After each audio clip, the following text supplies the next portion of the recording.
पता लगा तुम दूर नहीं, अब पता लगा तुम दूर नहीं, अब पता लगा तुम दूर नहीं, अब पता लगा तुम दूर नहीं, अब पता लगा तुम दूर नहीं। जय।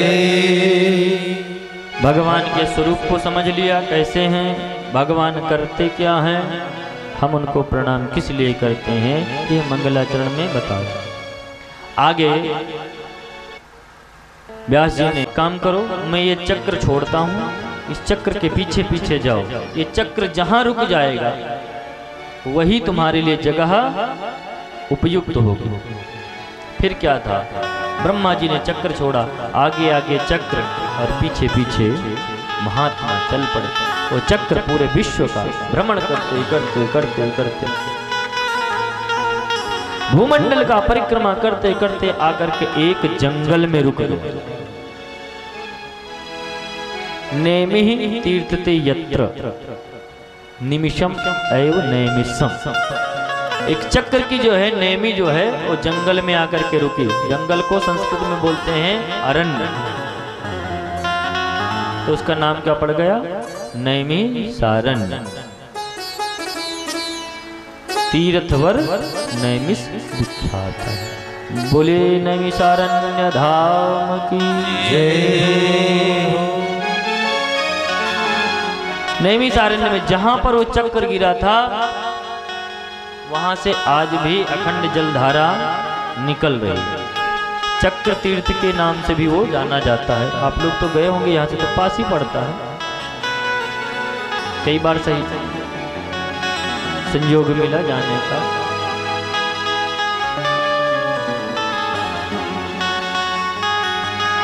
तो ऐसे ही नैमिषारण्य तीर्थ में एक बरगद का बहुत विशाल वृक्ष, वहीं पर महात्माओं ने विचार किया यही हमारे लिए जगह उपयुक्त है सत्संग करने के लिए। तो सत्संग करने का विचार करने लगे, सभी बैठ गए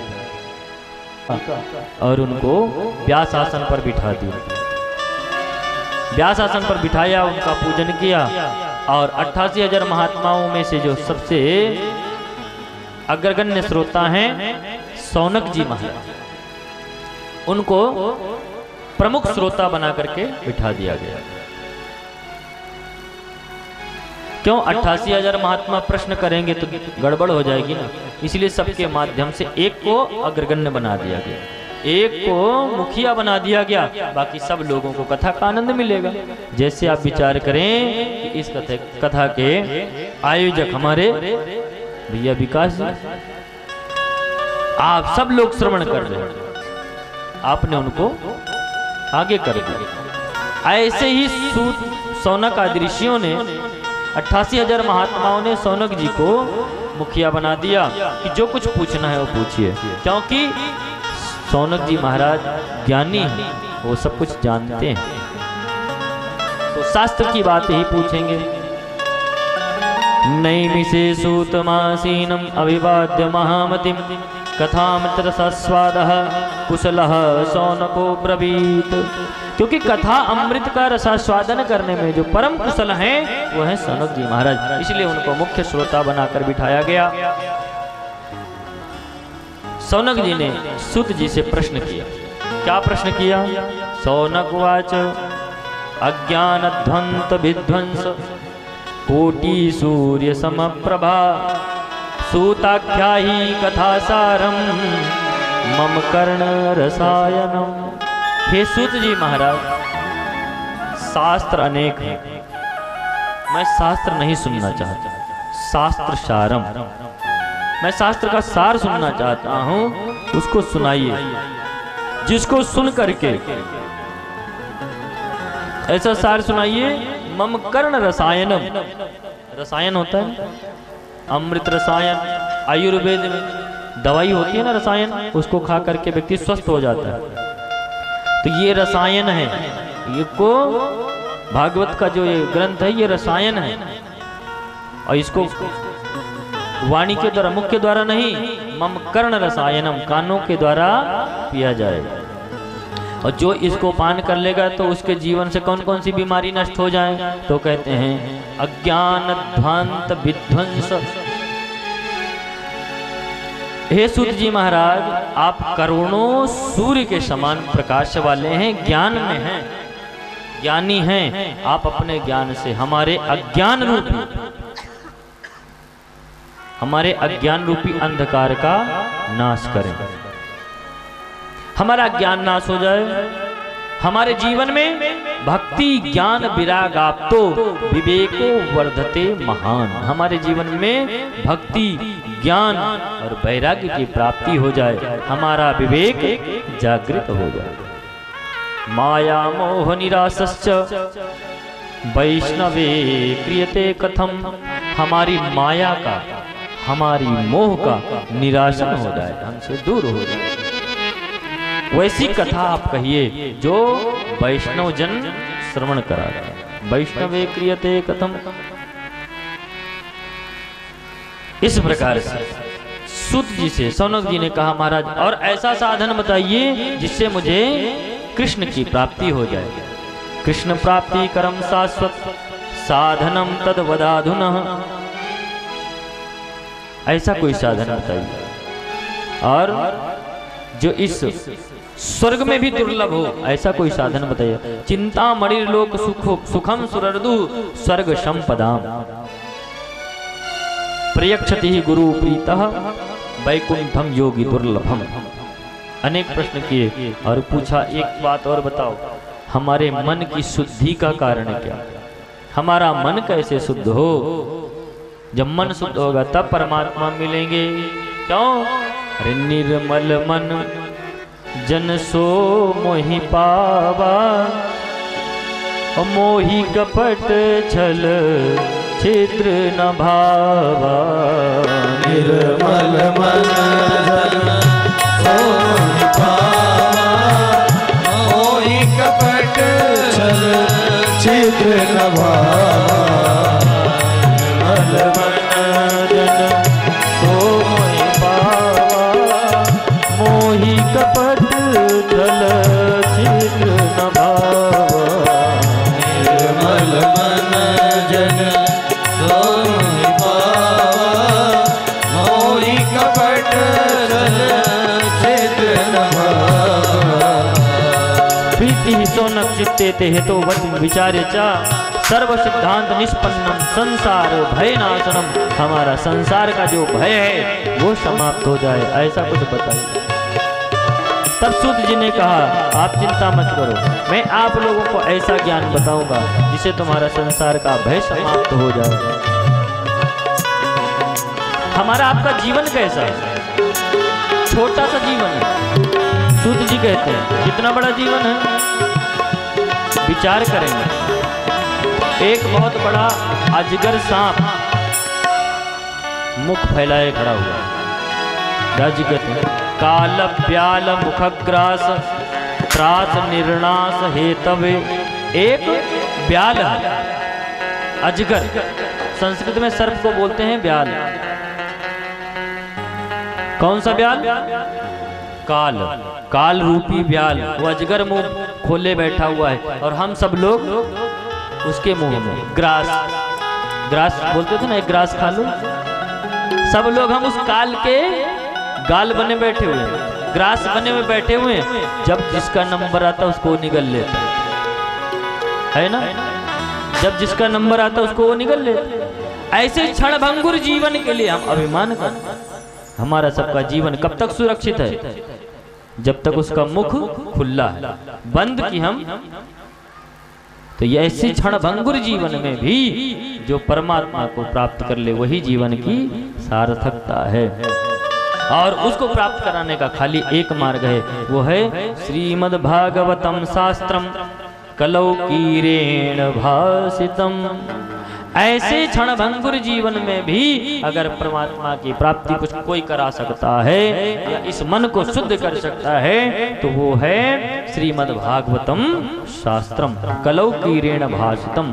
एतस्माद् परम किंचिन मनः शुद्धे न विद्यते। इसके सिवा कोई दूसरा उपाय नहीं है जो हमारे मन को शुद्ध कर सके। ठीक है महाराज, ये प्राप्त कब होगी भागवत? तो कहते हैं जन्मांतरे भवेत पुण्यम तदा भागवतम लभे। जब हमारे जन्म जन्मांतर के पुण्यों की वृद्धि होती है, पुण्य जागृत होते हैं, तब हमें भागवत की प्राप्ति होती है। इस भागवत की महिमा कहां तक बताऊं महाराज? यही भागवत जब सुखदेव जी राजा परीक्षित को श्रवण करा रहे थे, उसी समय देवता लोग आ गए, और देवता लोग खाली हाथ नहीं आए। फिर महाराज बोले सुधा कुंभम गृहीत्वा देवस्तत्र समागमन। जब राजा परीक्षित को सुखदेव जी भागवत सुना रहे थे, तो देवता लोग आ गए, सुधा कुंभम, अमृत का कलश लेकर के आए, खाली हाथ नहीं आए। और आकर के क्या कहा भगवान से? सुखदेव जी से कहा महाराज एक काम करो, थोड़ा सा अदला बदली कर लो। एवं विनिमयो जाते सुधाराज्ञा प्रपीयताम। क्या विनिमय कर लें? क्या अदला बदली? बोले एक अदला बदली ये कर लो कि ये स्वर्ग का जो अमृत है वो राजा परीक्षित को पिला दो, और जो भागवत रूपी अमृत है वो मुझे पिला दो। सुखदेव जी ने पहले तो देवताओं को ऊपर से नीचे तक देखा, महाराज देवता इतना परमार्थी कब से हो गए? क्योंकि ये इतना परमार्थ तो कभी करते नहीं। बोले परमार्थी कैसे हो गए भाई? तुम्हें हमने बुलाया नहीं, राजा परीक्षित ने बुलाया नहीं, फिर तुम्हें बुलाया किसने? और तुमसे ये अमृत का कलश मांगा किसने? बोले मैंने सुना है कि राजा परीक्षित को 7 दिन में मरने का साप लगा है, तो ये अमृत पिला दो तो वो अमर हो जाएंगे। बोले ठीक है, बदले में ये जो कथा रूपी अमृत है वो मुझे पिला दो। इतना सुनते ही महाराज सुखदेव जी ने बहुत डांट लगाई देवताओं को। क्व सुधा क्व कथा लोके क्व काचा क्व मणिर महान। अरे देवताओं, अरे ठगियाओं, तुम मुझे छलने आ गए। ये स्वर्ग का अमृत कांच के समान, और हमारा भागवत रूपी अमृत मणि के समान। अरे अदला बदली तो बराबर की वस्तुओं में होता है ना, कांच के बदले में मणि थोड़ी बदली जाती है। और तुम कांच देके मणि लेने आए हो। देवताओं ने कहा अरे महाराज इन बाबा बैरागियों को देखो, अमृत स्वर्ग का अमृत जो है कोई साधारण थोड़ी है, समुद्र मंथन से निकला था, बहुत मेहनत करने के पश्चात। तो और ये एक ही घड़ा निकला था। देवताओं को अमृत दिया नहीं, डांट फटकार लगा करके भगा दिया। अरे देवताओं तो मुझे ठगने के लिए आए, मुझे छलने के लिए आए, कांच के बदले में मणि ले जाने आ रहे हो। ब्रह्मरातो विचार एवं तदा देवान जहासहा। देवताओं को दिया नहीं, डांट करके भगा दिया। देवता लोग वापस चले गए, जाकर के ब्रह्मा जी के पास पहुंचे और बोले महाराज देखो तो ये बाबा फक्कड़, हम राजा परीक्षित को तो फ्री में कथा सुना रहे, और हम लोग कथा अमृत का कलश लेकर के गए थे, तो डरा करके भगा दिया, हमने डांट करके भगा दिया, कथा नहीं दी। ब्रह्मा जी ने कहा अच्छा एक काम करो, यहीं से कथा सुनो ऊपर से, और देखते हैं 7 दिन में परिणाम क्या होता है। 7 दिन कथा सुनी परीक्षित ने, और 7वें दिन क्या हुआ? राज्ञो मोक्षम तथा भिक्षा पुराधातापि विस्मितः। 7वें दिन राजा परीक्षित को मोक्ष मिल गया, विधाता भी विस्मृत में पड़ गए। महाराज ऐसा कौन सा शास्त्र है जो 7 दिन में मोक्ष प्राप्त करा देता है? लाओ जरा इसको देखें, इसको कौन सा शास्त्र है? मंगाया गया, तराजू मंगाए गए। सत्य लोके तुलाम बद्ध्वा, सत्य लोक में ब्रह्मलोक में तराजू मंगाया गया।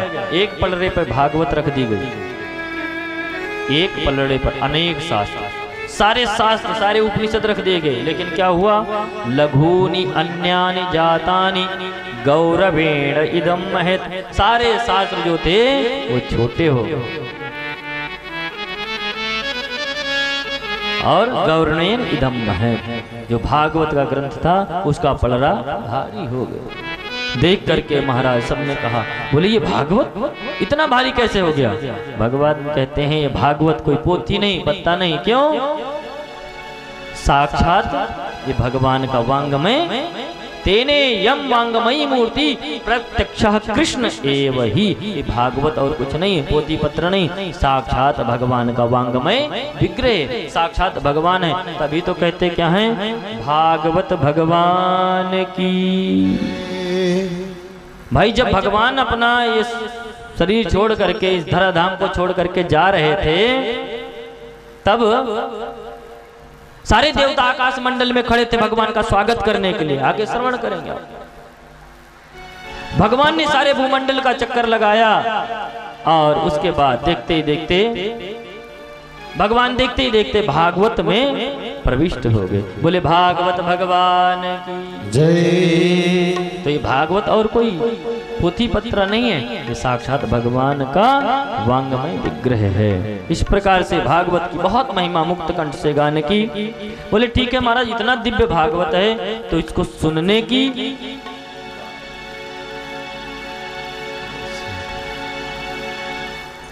बोले भागवत भगवान की जय। बोले इतना दिव्य भागवत है महाराज, तो इसको श्रवण करने की परंपरा कब से शुरू हुई? सबसे पहले इस भागवत को सुना किसने? इसका आयोजन कहाँ हुआ? तब सुखदेव जी सूत जी महाराज कहते हैं, सुनो, लोक विग्रह मुक्तस्य नारदस्य स्थिरस्य च विधि श्रवे कुतः प्रीति संयोगः कुत्र तैसः। सबसे पहले इस भागवत को सनकादि मुनियों ने नारद जी महाराज को सुनाया। सुन करके सौनक जी महाराज चौंक गए और बोले महाराज थे बताओ, नारद जी महाराज ने कैसे भागवत सुन ली और सनकादि मुनियों ने भागवत सुनाई कैसे? क्यों? क्योंकि नारद जी महाराज एक जगह से दूसरी जगह रुकते ही नहीं। एक जगह भोजन करते हैं तो दूसरी जगह पानी पीते हैं, उनको सांप लगा। 2 घड़ी से ज्यादा वो रुक ही नहीं सकते। तो 7 दिन तक एक जगह बैठ कर कथा सुनी कैसे?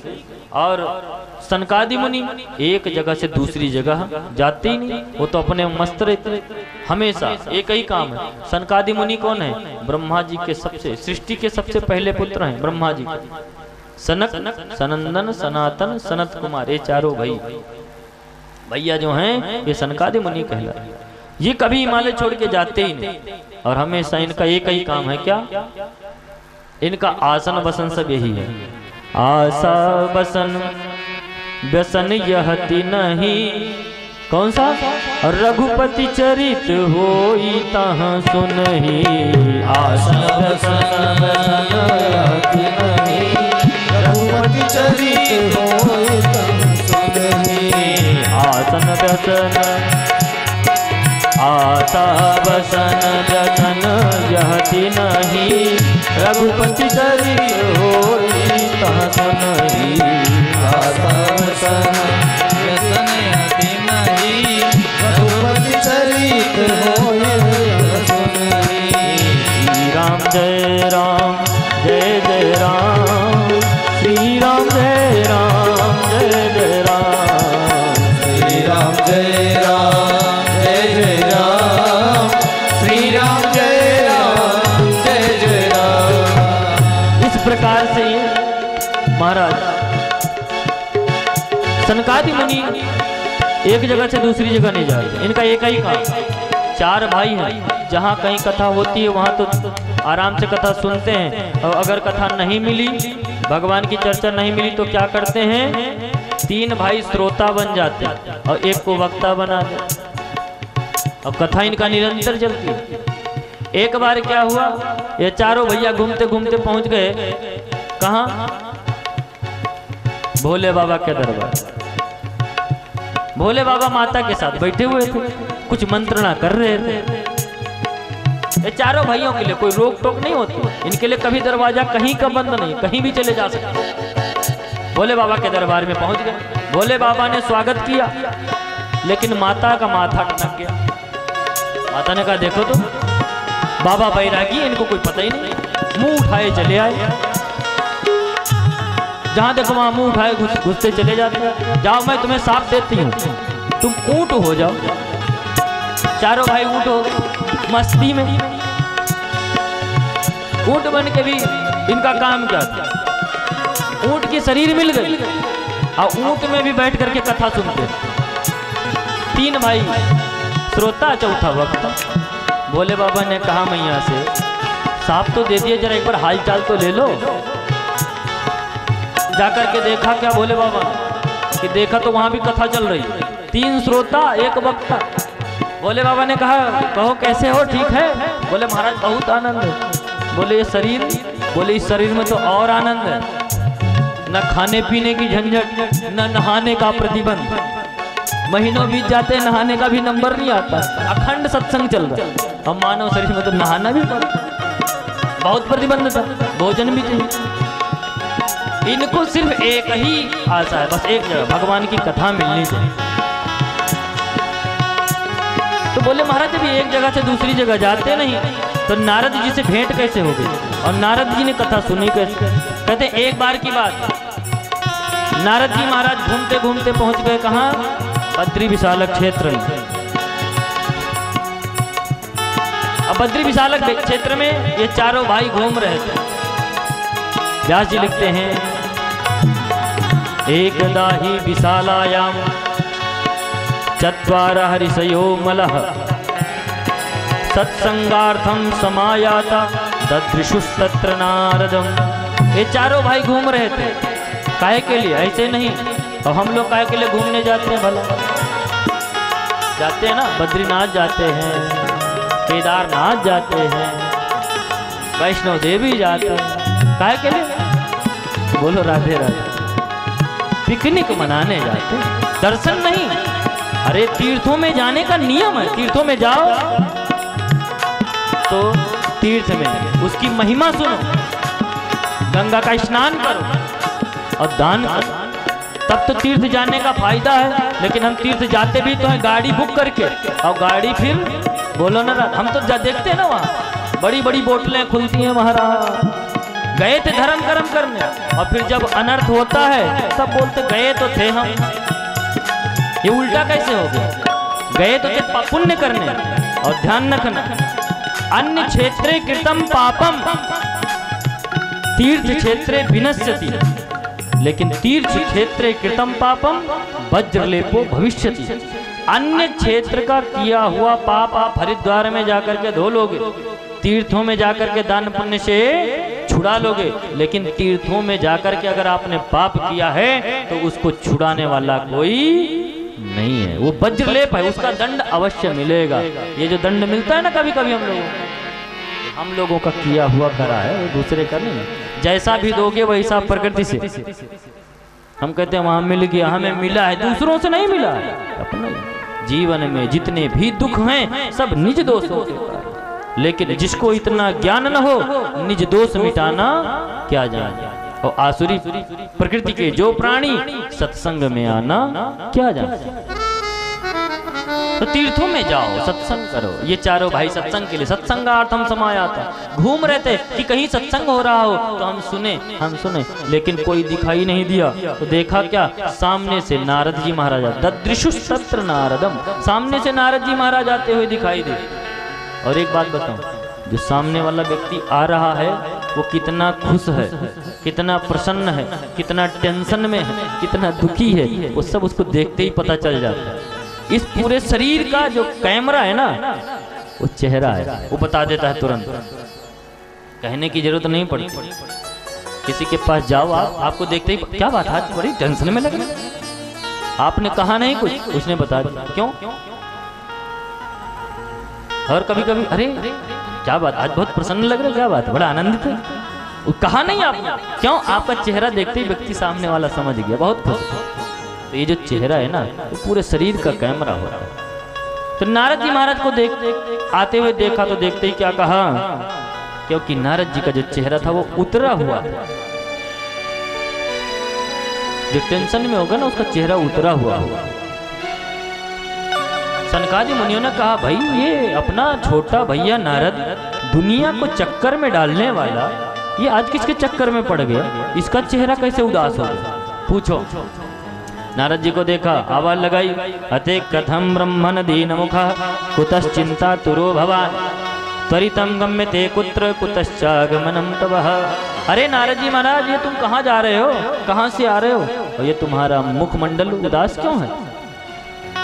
बोले महाराज क्या बताओ, कुछ बोल नहीं पाए। तब तक सनकादि मुनियों ने कहा, इदानीम शून्य चित्तोषि गतवित्तो यथा जना। अरे नारद, तुम्हारा मुखमंडल ऐसा लग रहा है जैसे किसी निर्धन को धन मिल गया हो अचानक, और उसके बाद उसका सारा धन दोबारा से खो गया हो,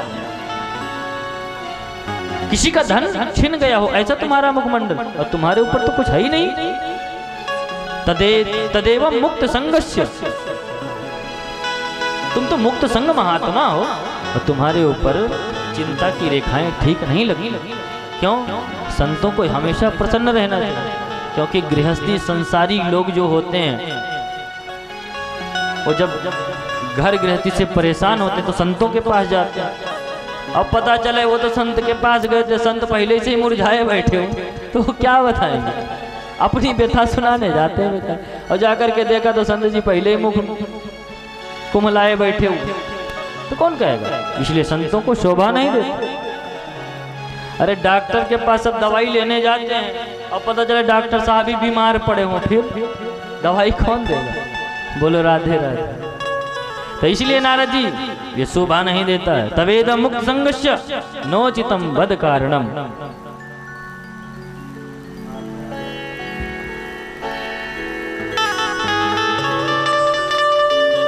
इसलिए नारद जी महाराज आपको इस शोभा नहीं देता है। नोचितम वद कारण, अपने उदासी का कारण बताओ। तब नारद जी ने कहा, महाराज अब क्या बताऊं,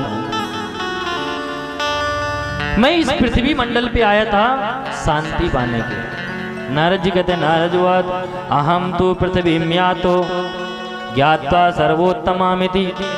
मैं आया था यहाँ शांति पाने के लिए, भगवान का भजन करने के लिए, लेकिन मैं जहाँ भी गया वहाँ भजन मिला ही नहीं। जहाँ भी गया वहाँ सब कहीं क्रांति क्रांति मची रही। महाराज सत्संग की प्राप्ति करने के लिए आया था। सनकादि मुनि ने कहा, अच्छा महाराज तो सत्संग प्राप्ति के लिए तीर्थों में जाना चाहिए। बोले महाराज मैं तीर्थों में ही गया था, दिल्ली बम्बई थोड़ी गया था। और एक बात बताओ, सत्संग पाने हमारे भैया भी बॉम्बे से चलकर यहाँ आए। बोलो राधे राधे। हमें बॉम्बे बुला लिया होता, बोले वहां लॉकडाउन लगा हुआ है आजकल, यही आनंद लेंगे। और अपने जितने भी आस पड़ोस के लोग हैं, अपने नाते रिश्तेदार हैं, जिनसे भूले भटके हम बिछड़ गए हैं, बहुत दिन से छुट्टी मिली नहीं है, मौका मिलता नहीं है, इसी बहाने सबको एकत्रित कर लेंगे और माता पिता जी का संकल्प है उसको भी पूरा कर लेंगे। गया जी गए थे, गया जी से होकर के आए, अब उनका बढ़िया भंडारा करना, तो बोले उससे पहले भागवत हो जाए। तो भागवत हमारी आप लोगों के सहयोग से मुंशीगंज में 2 भागवत हुई प्रभु की आशीर्वाद से। तो वहां पर हमारे इनके भैया ने वहां सुना, ना हमने देखा ना भैया ने देखा, सीधी सी बात है। न मेरी भागवत सुनी ना हमें जानते। फोन पर बात हो गई, बोले ठीक है महाराज डेट फिक्स कर लो, तारीख तय हो गई, आज वो शुभ संयोग आ गया और ये आनंद मिल रहा है। तो ऐसे ही नारद जी ने कहा कि मैं दिल्ली बंबई नहीं गया था। फिर कहाँ गए थे? बोले मैं तीर्थों में ही घूमा, पुष्करम चा प्रयागम चा काशीम गोदावरीम तथा। पुष्कर गया, प्रयाग गया, काशी गया, हरिक्षेत्रम कुरुक्षेत्रम श्रीरंगम सेतुवंदनम। हरिक्षेत्र हरिद्वार बद्रीनाथ धाम, कुरुक्षेत्र गया, सेतुबंध रामेश्वरम गया, लेकिन मुझे कहीं शांति नहीं मिली। एवं आदिषु तीर्थेषु ब्रह्ममाण इतस्ततः ना पश्यम कुत्रचित् क्षरमः मनः संतोष कारकम। मेरे मन को संतोष मिले ऐसा कहीं दिखाई नहीं पड़ा। क्या देखा वहाँ? बोले महाराज क्या बताऊं, ऐसी विकट स्थिति आ गई है कि कोई सत्य बोलता नहीं है। सत्यम नास्ति तपः शौचम दया दानम न विद्यते। न कोई सत्य बोलता है, न किसी के अंदर दया है, न कोई दान करता है। शौचाचार का तो काम ही खत्म हो गया, अंदर बाहर से पवित्रता तो नष्ट ही हो गई महाराज। और कोई जीवन में एक आधे सच बोल दे, कोई एक आधे सच बोल दे तो वो बस अपने आप को राजा हरिश्चंद्र के बाद अपना ही नंबर समझता है। बोलो राधे राधे। उदरम भरनो जीवा बराका कूट भाषण, खाली उदर भरने की विद्या रह गई है, बस पेट पालन करना है। कूट भाषण, कितना झूठ बोल लें, कितना कपट कर लें, कहाँ कितना मिलावट कर लें। बोलो राधे राधे। इतना लोभ बढ़ गया है लोगों का, सब में मिलावट। दूध में तो मिलावट, घी में मिलावट है। आजकल तो घी ऐसे ऐसे आ रहे हैं महाराज कि उसमें आलू निकलता। बोलो राधे राधे। ऐसा ऐसी विकृति आ गई हम लोगों, खान पान सब मिलावट। खाने पाने की चीज ही छोड़ो महाराज। एक व्यक्ति मरने के लिए जहर खरीद के लाया, खाया, मरा नहीं। बोले क्या हुआ? बोले इसमें भी मिलावट। तो आजकल लोगों ने जहरों में भी मिलावट कर दिया। अब मिलावट के मामले में तो सभी जानते होंगे। सिर्फ एक काम रहेगा, जैसे भी हमारा उदरवृत्ति, पैसे कमाने की होड़ ऐसी लगी है लोगों के अंदर, इतना इसीलिए विकृति हो गई। बटोर लो, कितना ही बटोरोगे, बाद में क्या ले जाओगे? खाली हाथ आया था, खाली हाथ मान सम्मान ले जाएगा। जो कर्म किया है उसी को ले जाए। बटोर ले कितने ही हीरे मोती, मगर याद रखना प्यारे, कफन में जेब नहीं होती। चाहे जितना बटोर लो, लेकिन आज खाली एक काम है। इसीलिए तो हमारे बच्चे आज बिगड़ रहे। खाली हमने एक होड़ लगा रखी, बस लाओ लाओ, देना बेटी को, धर्म में लगाओ, संस्कारी बनाओ। तो लेकिन नारद जी ने कहा महाराज मैं गया तो, लेकिन कहीं चैन नहीं मिला। संतों के पास गया, वहां देखा पाखंड निरता संतों, जिनको पुण्य का खंड होना चाहिए, जो भगवान के अंग होने चाहिए, वहां भी पाखंड बना पड़ा। संतों के पास भी शांति नहीं मिली, वहां भी क्रांति। क्या देखा? बोले महाराज मैं क्या देखा, ये आश्रम किसका है? बोले त्यागी जी महाराज का। बोलो राधे राधे। बोले महाराज ये बच्चे किसके हैं? बोले ब्रह्मचारी जी के। बोले ये हल्ला कहां से हो रहा है? बोले मौनी बाबा के। बोलो राधे राधे। ऐसी विकृति हो गई। संतों के पास शांति नहीं मिली, फिर मैं चला गया गृहस्थों के यहाँ। गृहस्थों के यहाँ क्या देखा महाराज? बोले मैंने वहां देखा और विकट स्थिति। क्या देखा? बोले तरुणी प्रभुता गेहे, श्याल को बुद्धिदायक, कन्या विक्रयणो लोभात, दंपति नाम चकलकनम। लोभ इतना बढ़ गया है कि कन्याओं का क्रय विक्रय हो रहा है। मुंह मांगा सौदा मिलेगा तो रिश्ता पक्का, और नहीं तो राम राम। कन्या विक्रयणो लोभात, लोभ के कारण इतना दोगे तो। अब पहले लोग क्या बन के आते थे? समधि। सम माने बराबर, धी माने बुद्धि। जहां दोनों की बुद्धि बराबर मिल जाए वो समधि। नहीं आज तो जहां सौदा मिल जाए, पट जाए, वो समझी।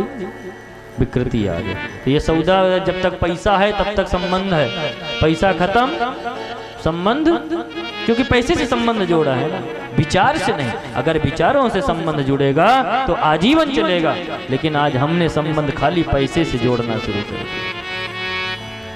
तो पैसा तो कभी तुम्हारे पास तो कभी हमारे पास। थोड़ी देर पहले तुम्हारे जेब में थी, अभी यहाँ चढ़ा दिया, यहाँ हो गई, यहाँ से कहीं और। ये किसी की नहीं हुई, इसका नाम ही चंचला। ये रुकती नहीं। तो विचारों का मिल करना, विचार जहां मिल जाए वहां संबंध। लेकिन ना, तरुणी प्रभुता गे है, और जो आती है नई नवेली दुल्हन, घर में उसी का चलावा चलता है। तरुणी प्रभुता गे, अपने शब्द नहीं है भाई, दास जी लिखते हैं। जो नई नई दुल्हन आती है ना, घर में उसी का चलावा चलता है। और अगर घर में कोई बात बन बिगड़ जाए तो क्या करेंगे? अपने बूढ़े बुजुर्गों से सलाह नहीं लेते हैं, दादा बाबा से सलाह नहीं लेंगे। किससे सलाह लेंगे? बोलो स्याल को बुद्धिदायक। ससुराल से साला साहब को बुला लो, वो जो कह देंगे वही सर्वमान्य होगा। बस इस प्रकार से इतना विकृति हो गई है। मैं अनेक कहीं भी शांति नहीं मिली तो मुझे अचानक याद आई कि चलो वृंदावन, क्योंकि वृंदावन में भगवान ने अवतार लेकर के अनेक लीलाएं की हैं, वहां शांति मिलेगी। मैं पहुंच गया सीधा वृंदावन, और वृंदावन पहुंच करके मैंने एक बहुत बड़ा आश्चर्य देखा। क्या आश्चर्य देखा महाराज? बोले का आश्चर्य ये देखा कि यमुना जी के किनारे एवं पश्यन् कलेर्दोषान् पर्यटन नवनीमहं यामुनं तटमापन्नं यत्र लीला हरेरभूत् तत्राश्चर्यं मया दृष्टं श्रूयतां तन्मुनीश्वरः एका तु तरुणी तत्र निखन्नः खिन्नमानसः। एक मैंने आश्चर्य ये देखा कि वहां पर एक तरुणी स्त्री, एक जवान स्त्री बैठी बैठी रो रही है। उसके पास दो बूढ़े पड़े हुए, अनेक दास दासियां उसकी सेवा कर रही हैं। नारद जी को देख करके बड़ी दया आई कि जाकर के इनसे पूछूं माता क्यों रो रही हो। फिर नारद जी ने सोचा कि महाराज माताओं का तो स्वभाव होता है, थोड़ी देर में रोने लग जाती हैं, थोड़ी देर में हंसने लग जाती हैं। और बाबा फक्कड़ों को ज्यादा, बाबा बैरागियों को ज्यादा माताओं के चक्कर में नहीं पड़ना चाहिए। लेकिन संतों का स्वभाव होता है कि इनका दुख दूर हो। तो जाने का मन बनाया था कि उसी में मैं वापस लौटने लगा। जब मैं लौट रहा था कि लौटते लौटते उस रोते रोते हुए स्त्री ने मुझे देख लिया और उसने आवाज लगा दी, भो भो साधो क्षणम तिष्ठ मच्चिंता मपिनाशय। हे साधु, हे महाराज, आपका दर्शन हो गया है तो कम से कम मेरी चिंता को दूर कर दो। मच्चिंतामपि नाशय। नारद जी सुनते ही दौड़ते भाग करके आ गए और बोले बताओ देवी क्या कष्ट है, क्योंकि नारद जी तो यही चाह रहे थे। उसने आवाज लगाई, महाराज आप हैं कौन? नारद जी ने पूछा आप हैं कौन, अपना परिचय दो। तो उसने अपना परिचय दिया, मैं अहम भक्ति रीति ख्यात, मैं भक्ति महारानी हूँ। अच्छा, और ये दो पढ़े हैं जो बूढ़े, वो बोले ये मेरे पुत्र हैं ज्ञान और वैराग्य। नारद जी को तो आश्चर्य का ठिकाना नहीं रहा। माता जी 30 साल की और बेटा जी 60 साल की। इतना बड़ा आश्चर्य। अब जिसकी माता 30 साल की हो, बेटे 60 साल के हो जाएं, उसकी माता पे क्या बीतेगी? माता के सामने पुत्र बुढ़ा हो जाए, बड़ा कष्ट की बात। इसलिए इसी कष्ट का कारण है। नारद जी ने कहा माता आप चिंता मत करो, मैं तुम्हें वचन देता हूं तुम्हारे दोनों पुत्रों को मैं स्वस्थ करूंगा।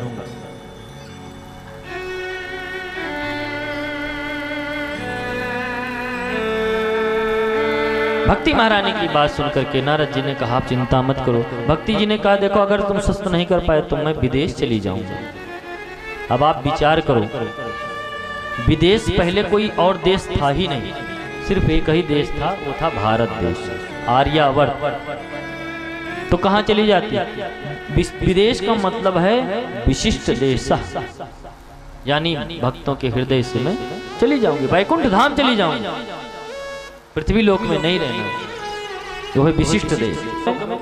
तराजू मंगाया गया, एक पलड़े पर भागवत रख दी गई, एक पलड़े पर अनेक शास्त्र, सारे शास्त्र सारे उपनिषद रख दिए गए। लेकिन क्या हुआ?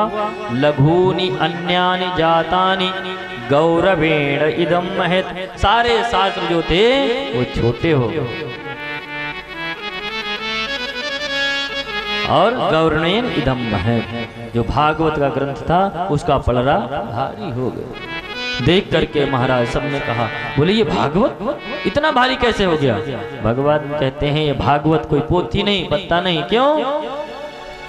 साक्षात ये भगवान का वांगमय, तेने यम वांगमयी मूर्ति प्रत्यक्षः कृष्ण एव ही। ये भागवत और कुछ नहीं है, पोथी पत्र नहीं, साक्षात भगवान का वांगमय विग्रह, साक्षात भगवान है। तभी तो कहते क्या है, भागवत भगवान की। भाई जब भगवान अपना ये शरीर छोड़ करके इस धराधाम को छोड़ करके जा रहे थे, तब सारे देवता आकाश मंडल में खड़े थे भगवान का स्वागत करने के लिए। आगे श्रवण करेंगे। भगवान ने सारे भूमंडल का चक्कर लगाया और उसके बाद देखते ही देखते भगवान देखते ही देखते भागवत में प्रविष्ट हो गए। बोले भागवत भगवान की जय। तो ये भागवत और कोई पोथी पत्र नहीं है, ये साक्षात भगवान का वांगमय विग्रह है। इस प्रकार से भागवत की बहुत महिमा मुक्त कंठ से गाने की। बोले ठीक है महाराज, इतना दिव्य भागवत है तो इसको सुनने की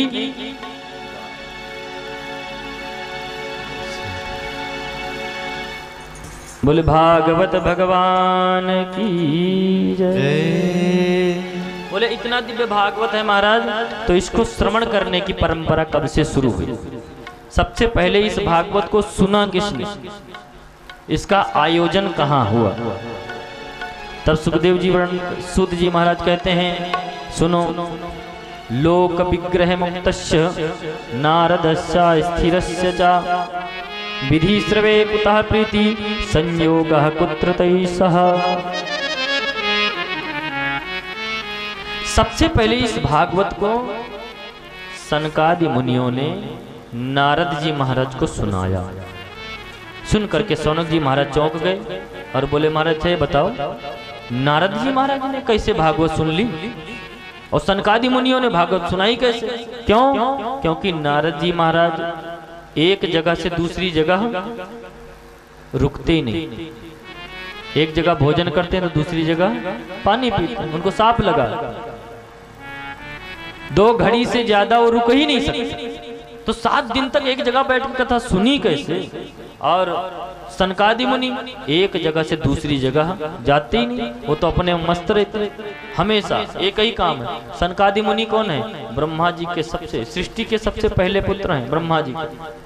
सनक, सनंदन, सनातन, सनत कुमार, ये चारों भैया जो हैं ये सनकादि मुनि कहला। ये कभी हिमालय छोड़ के जाते ही नहीं और हमेशा इनका एक ही काम है। क्या? इनका आसन बसन सब यही है। आशा बसन व्यसन यहति नहीं। कौन सा? रघुपति चरित होई तहाँ सुनहि। आसन बसन यहति नहीं, रघुपति चरित होई तहाँ सुनहि। आसन व्यसन आशा बसन व्यसन यहति नहीं, रघुपति चरित होई तहाँ सुनहि। आशा बसन व्यसन यहति नहीं, रघुपति चरित होई तहाँ सुनहि। श्री राम जय राम जय जय राम, श्री राम जय राम जय जय राम, श्री राम जय राम जय जय राम, श्री राम जय राम जय जय राम। इस प्रकार से महाराज सनकादि मुनि एक जगह से दूसरी जगह नहीं जाते। इनका एक ही काम। 4 भाई हैं, जहाँ कहीं कथा होती है वहाँ तो आराम से कथा सुनते हैं, और अगर कथा नहीं मिली, भगवान की चर्चा नहीं मिली तो क्या करते हैं? 3 भाई श्रोता बन जाते हैं और एक को वक्ता बना देते। अब कथा इनका निरंतर चलती है। एक बार क्या हुआ, ये चारों भैया घूमते घूमते पहुंच गए कहाँ? भोले बाबा के दरबार। भोले बाबा माता के साथ बैठे हुए थे, कुछ मंत्रणा कर रहे थे। ये चारों भाइयों के लिए कोई रोक टोक नहीं होती, इनके लिए कभी दरवाजा कहीं का बंद नहीं, कहीं भी चले जा सकते। भोले बाबा के दरबार में पहुंच गए। भोले बाबा ने स्वागत किया, लेकिन माता का माथा टक गया। माता ने कहा देखो तो बाबा बैरागी, इनको कोई पता ही नहीं। मुंह उठाए चले आए, जहां देखो वहां मुंह उठाए घुसते चले जाते। जाओ मैं तुम्हें साफ देती हूँ, तुम ऊंट हो जाओ। चारों भाई ऊंट हो गए मस्ती में। ऊंट बन के भी इनका काम क्या था? ऊंट की शरीर मिल गई और ऊंट में भी बैठ करके कथा सुनते। 3 भाई श्रोता, चौथा वक्ता। भोले बाबा ने कहा मैया से साफ तो दे दिए, जरा एक बार हाल चाल तो ले लो। जाकर के देखा क्या भोले बाबा कि देखा तो वहां भी कथा चल रही, 3 श्रोता 1 वक्ता। भोले बाबा ने कहा कहो कैसे हो, ठीक है? बोले महाराज बहुत आनंद है। बोले ये शरीर, बोले इस शरीर में तो और आनंद है, न खाने पीने की झंझट, न नहाने का प्रतिबंध। महीनों बीत जाते हैं, नहाने का भी नंबर नहीं आता, अखंड सत्संग चल रहा है। हम मानव शरीर में तो नहाना भी पड़ता, बहुत प्रतिबंध था, भोजन भी चाहिए। इनको सिर्फ एक ही आशा है, बस एक जगह भगवान की कथा मिलनी चाहिए। तो बोले महाराज जब एक जगह से दूसरी जगह जाते नहीं तो नारद जी से भेंट कैसे हो गई? और नारद जी ने कथा सुनी कैसे? कहते एक बार की बात, नारद जी महाराज घूमते घूमते पहुंच गए कहाँ? बद्री विशालक क्षेत्र में। अब बद्री विशालक क्षेत्र में ये चारों भाई घूम रहे थे।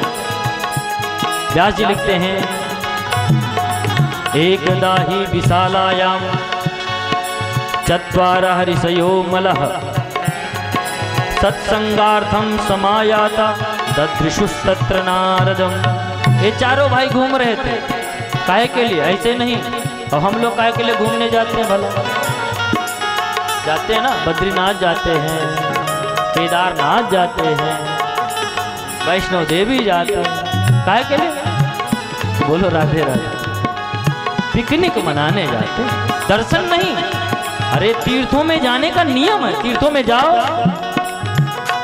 तो तीर्थ में उसकी महिमा सुनो, गंगा का स्नान करो और दान करो, तब तो तीर्थ जाने का फायदा है। लेकिन हम तीर्थ जाते भी तो है गाड़ी बुक करके, और गाड़ी फिर बोलो ना, हम तो देखते हैं ना वहाँ बड़ी बड़ी बोतलें खुलती हैं महाराज। गए थे धर्म कर्म करने और फिर जब अनर्थ होता है सब बोलते गए तो थे हम। ये उल्टा कैसे हो गया? गए तो थे पुण्य करने। और ध्यान रखना, अन्य क्षेत्रे कृतम पापम तीर्थ क्षेत्रे विनश्यति, लेकिन तीर्थ क्षेत्रे कृतम पापम वज्रलेपो भविष्यति। अन्य क्षेत्र का किया हुआ पाप आप हरिद्वार में जाकर के धो लोगे, तीर्थों में जाकर के दान पुण्य से छुड़ा लोगे, लेकिन तीर्थों में जाकर के अगर आपने पाप किया है तो उसको छुड़ाने वाला कोई नहीं है। वो वज्रलेप है, उसका दंड अवश्य मिलेगा। ये जो दंड मिलता है ना कभी कभी हम लोगों का किया हुआ करा है, वो दूसरे का नहीं है। जैसा भी दोगे वैसा प्रकृति से। हम कहते हैं वहां मिल गया, हमें मिला है, दूसरों से नहीं मिला है, अपने जीवन में जितने भी दुख हैं सब निज दोषों के कारण। लेकिन जिसको इतना ज्ञान न हो निज दोष मिटाना क्या जाने, और आसुरी प्रकृति के जो प्राणी सत्संग में आना क्या जाने। तो तीर्थों में जाओ, सत्संग करो। ये चारों भाई सत्संग के लिए सत्संगार्थम समायाता घूम रहे थे कि कहीं सत्संग हो रहा हो तो हम सुने, लेकिन कोई दिखाई नहीं दिया। तो देखा क्या? सामने से नारद जी महाराज, ददृशुस्तत्र नारदम, सामने से नारद जी महाराज आते हुए दिखाई दे। और एक बात बताऊं, जो सामने वाला व्यक्ति आ रहा है वो कितना खुश है, कितना प्रसन्न है, कितना टेंशन में है, कितना दुखी है, वो सब उसको देखते ही पता चल जाता है। इस पूरे शरीर का जो कैमरा है ना, वो चेहरा है, वो बता देता है तुरंत। कहने की जरूरत नहीं पड़ी। किसी के पास जाओ आपको देखते ही क्या बात है, बड़ी टेंशन में लग रही, आपने कहा नहीं कुछ, उसने बता दिया। क्यों? और कभी कभी अरे क्या बात, आज बहुत प्रसन्न लग रहा है, क्या बात, बड़ा आनंदित है, वो कहा नहीं आपने। क्यों? आपका चेहरा देखते ही व्यक्ति सामने वाला समझ गया, बहुत खुश। तो ये जो चेहरा है ना, वो पूरे शरीर का कैमरा होता है। तो नारद जी महाराज को देख आते हुए देखा तो देखते ही क्या कहा? क्योंकि नारद जी का जो चेहरा था वो उतरा हुआ था। जो टेंशन में होगा ना उसका चेहरा उतरा हुआ होगा। सनकादि मुनियों ने कहा भाई ये अपना छोटा भैया नारद दुनिया को चक्कर में डालने वाला, ये आज किसके चक्कर में पड़ गया? इसका चेहरा कैसे उदास हो गया? पूछो। नारद जी को देखा, आवाज लगाई, अते कथम ब्रह्मन दीन मुखा कुतश्चिंता तुरो भवान त्वरितम गम्यते कुत्र कुतश्चागमनम तवः। अरे नारद जी महाराज, ये तुम कहाँ जा रहे हो, कहाँ से आ रहे हो, और ये तुम्हारा मुखमंडल उदास क्यों है?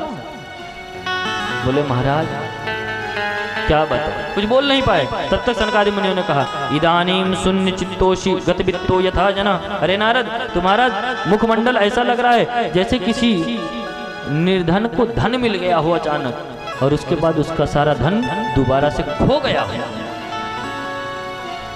किसी का धन छिन गया हो, ऐसा तुम्हारा मुखमंडल। और तुम्हारे ऊपर तो कुछ है ही नहीं। तदेव मुक्त संगस्य, तुम तो मुक्त संग महात्मा हो और तुम्हारे ऊपर चिंता की रेखाएं ठीक नहीं लगी। क्यों? संतों को हमेशा प्रसन्न रहना चाहिए, क्योंकि गृहस्थी संसारी लोग जो होते हैं वो जब घर गृहस्थी से परेशान होते हैं तो संतों के पास जाते हैं। अब पता चले वो तो संत के पास गए थे, संत पहले से ही मुरझाए बैठे हो, तो क्या बताएंगे? अपनी व्यथा सुनाने जाते हैं बेटा, और जाकर के देखा तो संत जी पहले ही मुख कुमलाए बैठे हो, तो कौन कहेगा? इसलिए संतों को शोभा नहीं देती। अरे डॉक्टर के पास अब दवाई लेने जाते हैं और पता चले डॉक्टर साहब ही बीमार पड़े हों, फिर दवाई कौन देगा? बोलो राधे राधे। तो इसलिए नारद जी ये शोभा नहीं देता है। तवेद मुक्त संगस्य नोचितम वद कारणम।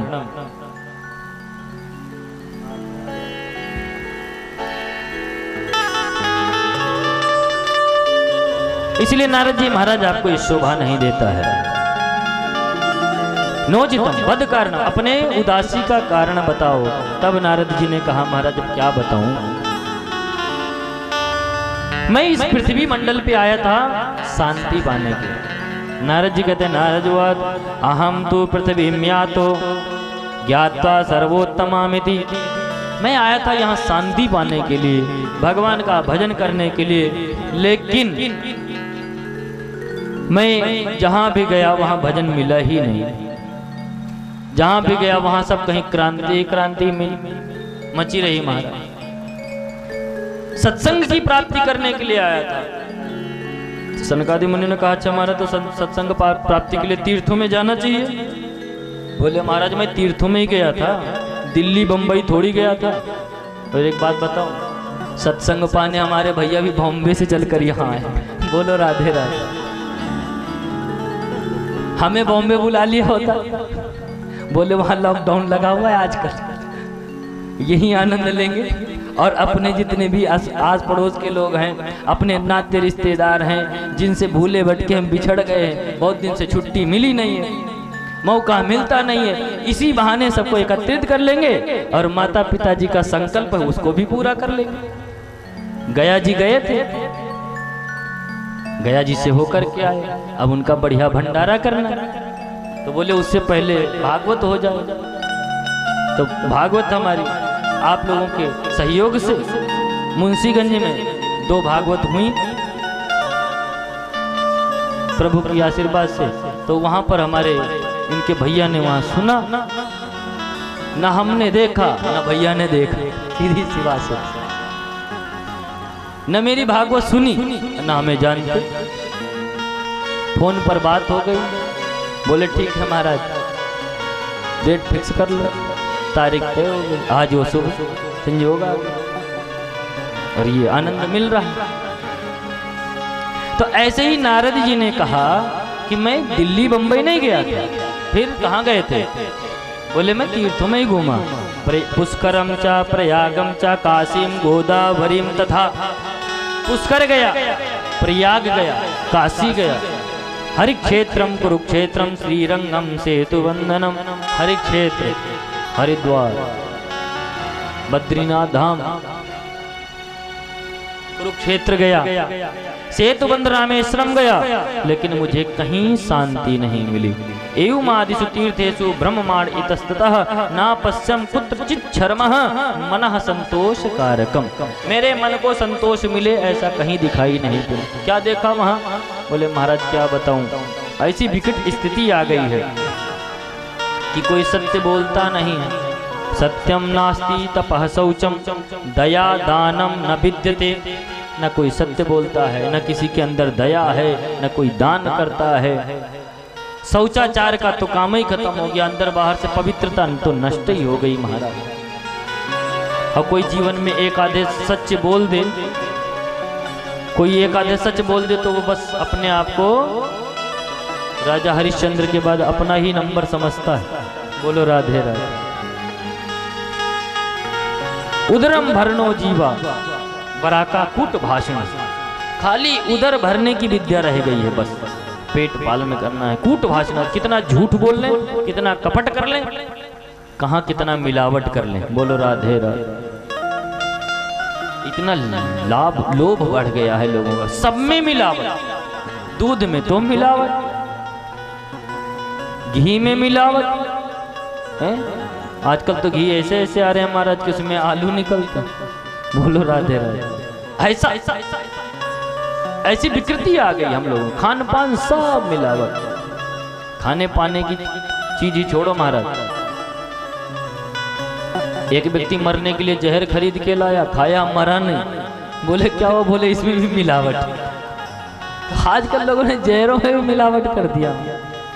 अब मिलावट के मामले में तो सभी जानते होंगे। सिर्फ एक काम रहेगा, जैसे भी हमारा उधर बीती, पैसे कमाने की होड़ ऐसी लगी है लोगों के अंदर, इतना, इसीलिए विकृति होगी। बटोर लो, कितना ही बटोरोगे, बाद में क्या ले जाओगे? खाली हाथ आया था, खाली हाथ मान सम्मान ले जाएगा। जो कर्म किया है उसी को ले जाए। बटोर ले कितने ही हीरे मोती, मगर याद रखना प्यारे, कफन में जेब नहीं होती। चाहे जितना बटोर लो, लेकिन आज खाली एक काम है। इसीलिए तो हमारे बच्चे आज बिगड़ रहे। खाली हमने एक होड़ लगा रखी, बस लाओ लाओ, देना भी को, धर्म में लगाओ, संस्कारी बनाओ। तो लेकिन नारद जी ने कहा महाराज मैं गया तो, लेकिन कहीं चैन नहीं मिला।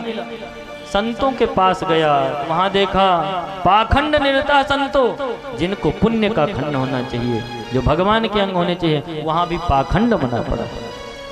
संतों के पास भी शांति नहीं मिली, वहां भी क्रांति। क्या देखा? बोले महाराज मैं क्या देखा, ये आश्रम किसका है? बोले त्यागी जी महाराज का। बोलो राधे राधे। बोले महाराज ये बच्चे किसके हैं? बोले ब्रह्मचारी जी के। बोले ये हल्ला कहां से हो रहा है? बोले मौनी बाबा के। बोलो राधे राधे। ऐसी विकृति हो गई। संतों के पास शांति नहीं मिली, फिर मैं चला गया गृहस्थों के यहाँ। गृहस्थों के यहाँ क्या देखा महाराज? बोले मैंने वहां देखा और विकट स्थिति। क्या देखा? बोले तरुणी प्रभुता गेहे, श्याल को बुद्धिदायक, कन्या विक्रयणो लोभात, दंपति नाम चकलकनम।